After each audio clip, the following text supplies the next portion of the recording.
अस्सलाम वालेकुम नाजरीन, आप देख रहे हैं नया पाकिस्तान और मैं हूं शहजाद इकबाल। तहरीक इंसाफ की हुकूमत जब से आई है तब से लेकर अब तक उनको कई चैलेंजेस और बहरानों का सामना है, लेकिन अक्सर ये देखा जाता है कि वफाकी हुकूमत और वफाकी वज़रा इन बहरानों की जिम्मेदारी लेने के बजाय सारा का सारा मलबा माजी की हुकूमतों पर डाल देते हैं। और ये हम देखते हैं कि टीवी चैनल्स पर अक्सर जो बयान होते हैं, जब तनकीद होती है तो उस वक्त वो तमाम तर जिम्मेदारी लेने के बजाय वो जिम्मेदारी माजी की हुकूमतों पर डाल देते हैं।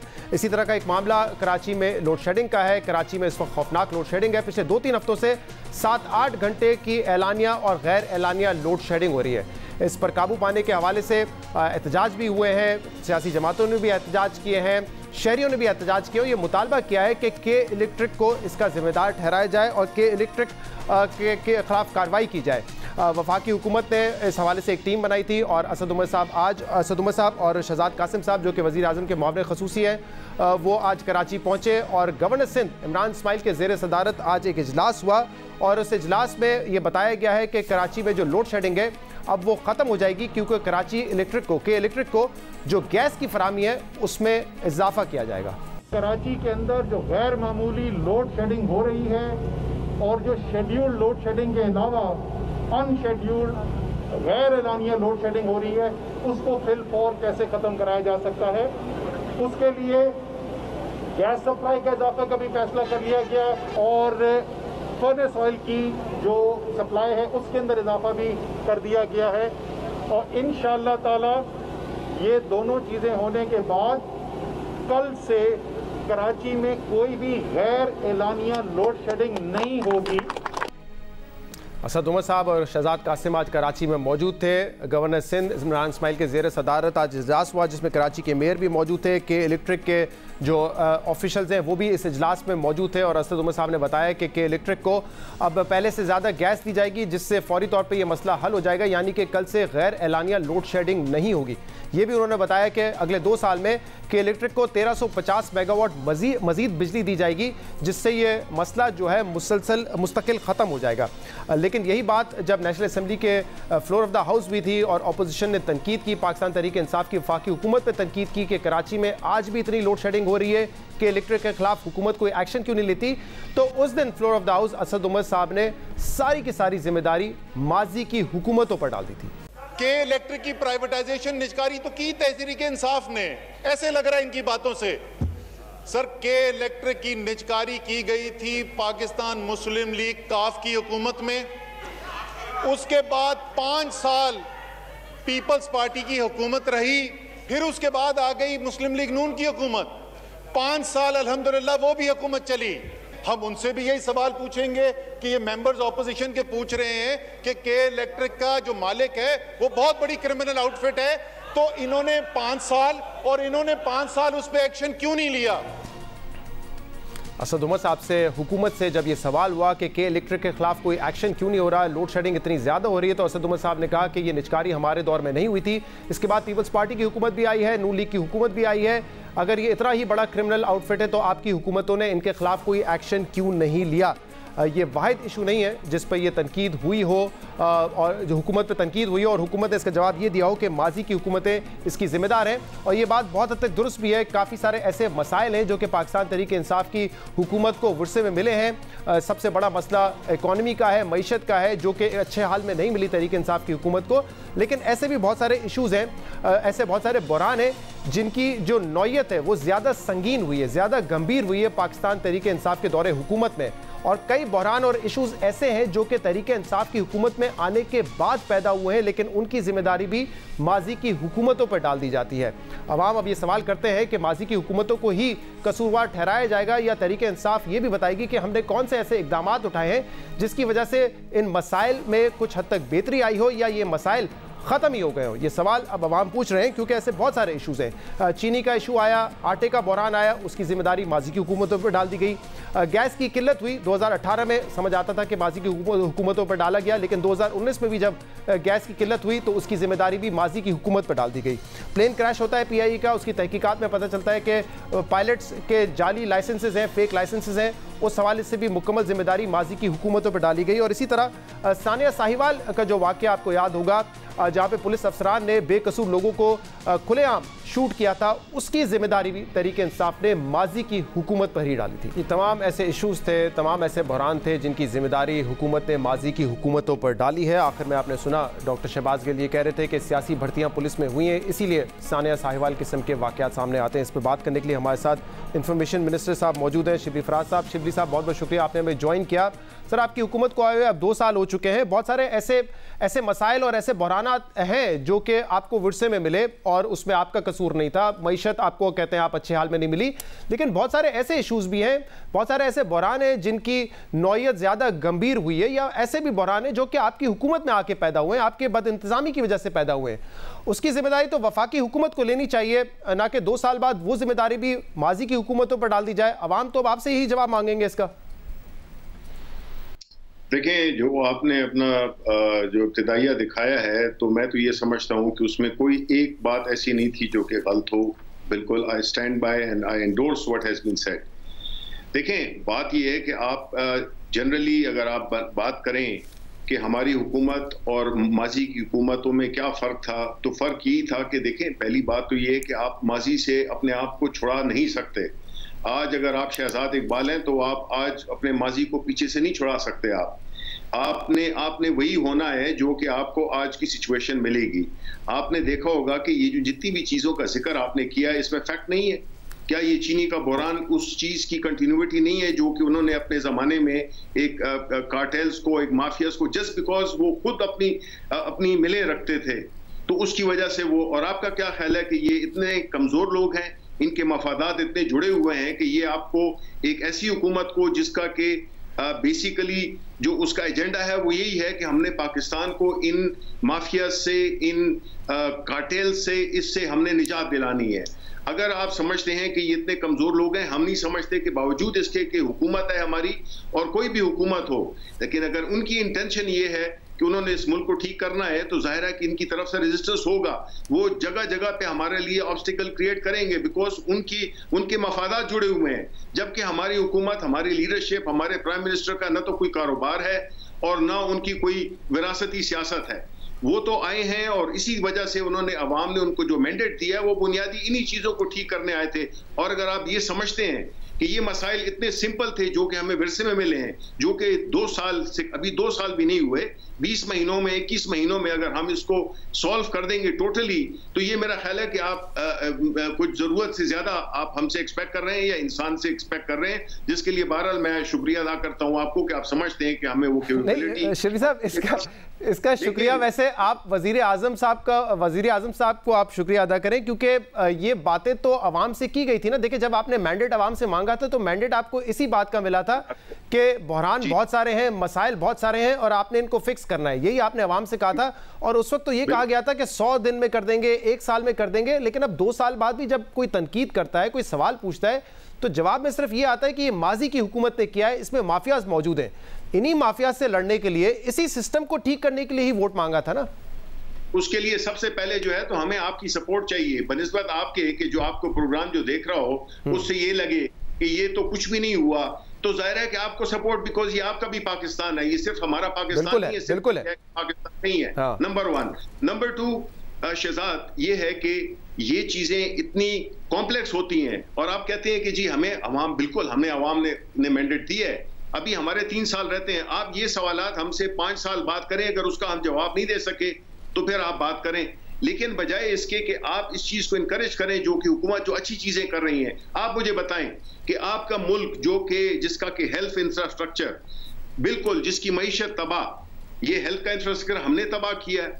आप मुझे बताएं कि जो कोविड जैसी मूसी मर्ज जो कि सारी दुनिया के अच्छों के उसने छक्के छुड़ा दिए हैं, अच्छी हुकूमतों को वो बिल्कुल कलैप्स कर गई हैं, उनकी इकोनॉमीज कलैप्स कर गई हैं। चलो हम यूरोप की बात नहीं करते हैं, आप हमसाए मुल्क में देखें, इंडिया में देखें। आपने यहाँ पे इसका एक्नॉलेज किया है कि पाकिस्तान के प्राइम मिनिस्टर ने जो स्ट्रेटेजी, जिसको कि आप इतने क्रिटिसाइज करते रहे, उनकी कामयाब स्ट्रेटेजी थी जिसकी कि इंटरनेशनली जो है पजीराई मिल रही है हमें। इस मुल्क में न तो हमने देखा कि कोई सिविल अनरेस्ट हुई, न हमने देखा कि कोई सप्लाई चेन मुतासिर हुई, न कोई हमने देखा कि दुकानों पे या और उस पे स्टोर्स पे रन हुआ।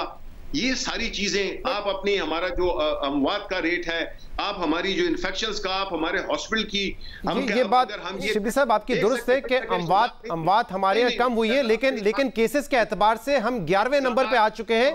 190 ममालिक में हम 11वें नंबर पे आ चुके हैं। फिर मैं आपको सवाल भी नहीं सुनूंगा। देखिए शहजाद, आप एक बात याद रखिए, आपने सवाल किया, आप उसका जवाब मैंने तो सवाल बड़े आराम से किया। जी जी, मुझे बुलाया, मैंने आपको नहीं कहा, मैंने आपको काफी वक्त दिया है हर सवाल का जवाब देने के लिए। जी ना, सुनने दें, मैं आपको बता रहा हूँ, जब हम आए तो 2 लेबोरेटरीज थी, ये फैक्ट है कि नहीं है? 2 लेबोरेटरीज, टेस्टिंग लेबोरेटरीज थी, हमने उसको उठा के 129 पे ले गए हम। आपने कभी कहा कि जी पाकिस्तान तहरीक इंसाफ की हुकूमत ने बहुत पॉजिटिव काम किया है? हमने हॉस्पिटल्स, आपको हॉस्पिटल्स के सामने जो है तो लोग नजर आते हैं जो कि खुदा ना खास्ता वो जो है तो बाहर लेटे हुए हो। हमने इस पूरे उसको एक ऐसे तरीके से हमने चलाया है जो प्राइम मिनिस्टर का पहले दिन से बयान था और आखिरी दिन तक वही कंसिस्टेंसी थी, जिसमें उन्होंने कहा कि हमने इस मुल्क के मईशत को भी देखना है और हमने इस मुल्क के गरीबों की तो किसी ने पहले बात नहीं की है। पीपल्स पार्टी करती थी सिर्फ नारे के हद तक, रोटी कपड़ा मकान। क्या किया उन्होंने? मकान तो उन्होंने महल अपने बना लिए। अब मैं जो सवाल करूं प्लीज उसका जवाब भी दे दीजिएगा। मैं सिर्फ ये बात कर रहा था, आपने कहा कि हमने बड़ा कंट्रोल पाया है। इस वक्त केसेस के एतबार से पाकिस्तान का नंबर 190 ममालिक में 11वां नंबर है, यानी कि कल हम इटली को भी क्रॉस कर गए, 11वें नंबर पर इस वक्त है। लेकिन जो मैं सवाल, आप जो कह रहे हैं कि चीनी का कार्टेल था, आपने चीनी की मिसाल दी। अब देखिए कार्टेल अगर एग्जिस्ट करता था, सर कोविड पे आप जवाब दे दें कि आप मुतमईन हैं कि नहीं है? आया हम इंडिया से बेहतर हैं कि नहीं है? आया हम बाकी मुल्कों से बेहतर हैं कि नहीं है? आप मुझे पूरा निजाम बताएं कि किस तरह से मुल्क पुरअमन तरीके से चल रहा है। माशाअल्लाह किसी चीज की कमी नहीं है, कोई हमारे यहाँ कोई केओस नहीं हुआ, कोई बलवे नहीं हुए जब जिस तरह के और मुल्कों में हुए। कराची में आपने उसकी एक सैंपलिंग देख ली। शिबली साहब बड़ी सब्जेक्टिव सी बहस है। मतलब मैं अगर आपसे पूछूं कि इस कोविड-19 में 2.5 लाख केसेस आ चुके हैं, 5,000 से ज्यादा अमवात हुई है, यकीनन आप भी कहेंगे कि 5,000 अमवात होना कोई छोटी बात नहीं है, इसलिए ये सब्जेक्टिव बहस है। मैं आपको वियतनाम की एग्जांपल भी दे सकता हूं, होना चाहिए, मैं आपको ये एक अपनी वबा है भाई। जी बिल्कुल है, इसीलिए मैंने तो कोविड का नाम भी अपने इंट्रोडक्शन में नहीं लिया। लेकिन जैसे आपने चीनी की मिसाल दी, एक अच्छी बात है ना, अब चीनी की बात है, सारी चीजें जो आपने कही है ना, जो आपने दी है, ये उसका हाथ करता है कि इस हालात में पता चलता है कि मुल्क किस तरह चल रहा है, उसकी लीडरशिप कौन सी है, किस तरह से मुनज़्ज़म तरीके से किस मैंने अपने इब्तिदाइये में चीनी के बहरान का जिक्र किया और आपको कहा कि जिम्मेदारी इसकी माजी की हुकूमत पर डाल दी जाती है, और आप कह रहे हैं बिल्कुल फैक्ट बात है, कार्टेल था, उन्हीं के जमाने से था। लेकिन उनके जमाने में जब कार्टेल था तो आपकी बनाई हुई रिपोर्ट, आपकी बनाई हुई शुगर कमीशन रिपोर्ट ये कहती है कि नून लीग के दौर में जो प्राइस थी वो 53-55 रुपए थी। अब ये कीमत चीनी की 80-85 रुपए पहुंच चुकी है। तो कार्टेल शायद उस वक्त होगा, मैं इस बात से इनकार नहीं कर रहा, लेकिन कीमत फिर भी कंट्रोल में थी, कीमत अब बढ़ी है। इसी तरह जो गंदुम की कीमत है वो आपके दौर में बढ़ी है, आटे की कीमत आपके दौर में बढ़ी है। देखिए शहजाद, ना आप इतने ना समझें और ना मुझे समझें और ना आवाम को समझें। बात यह है कि जब ये शुगर प्राइसेस की जो फ्लक्चुएशन होती है, बुनियादी तौर पे ये कमीशन बना क्यों? ये बना इसीलिए कि इतनी प्राइसेस क्यों राइज कर गई हैं। बिकॉज एक तरह मैंने शुरू में कहा कि देखें ये लोग बड़े पावरफुल लोग होते हैं। ये सिर्फ इमरान खान है जो इनको टेक ऑन कर सकता है, इसी वजह से ये सारे इमरान खान के खिलाफ है, ये पाकिस्तान तहरीक इंसाफ के खिलाफ नहीं है। उसकी वजह यही है के हमें डिस्क्रेडिट करने के लिए मार्केट में शॉर्टेज, महंगाई करना। इसकी वजह ये कि अभी भी इन्हीं के हाथों में है ना, ये तो नहीं है कि अभी पाकिस्तान तहरीक इंसाफ के लोग आ गए, उन्होंने शुगर मिलें चलानी शुरू कर दी है।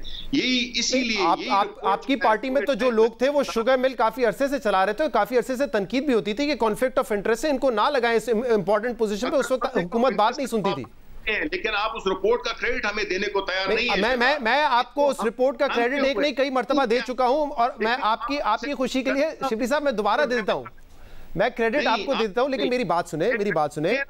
जब आप कहते हैं टाइम लिमिट्स के साथ, देखें शहजाद, टाइम लिमिट्स के साथ जो प्राइम मिनिस्टर ने क्लियरली टाइम लिमिट्स की पहली दफा है कि किसी भी रिपोर्ट के उसके जो एक्शन पॉइंट्स हैं, जो उसकी एक्शन मैट्रिक्स है, वो बिल्कुल तरतीब देकर और रिस्पेक्टिव इदारों को उसके हवाले किए गए। अब इसमें दो चीजें होंगी, एक तो यह है कि वो इदारे जिनके सपोर्ट किए गए, जो इन्वेस्टिगेट करेंगे, वो इदारे भी अकाउंटेबिलिटी के उसमें आ जाएंगे कि आपने क्यों नहीं वो फर्ज अदा किया जिसके लिए आप बिठाए गए हैं।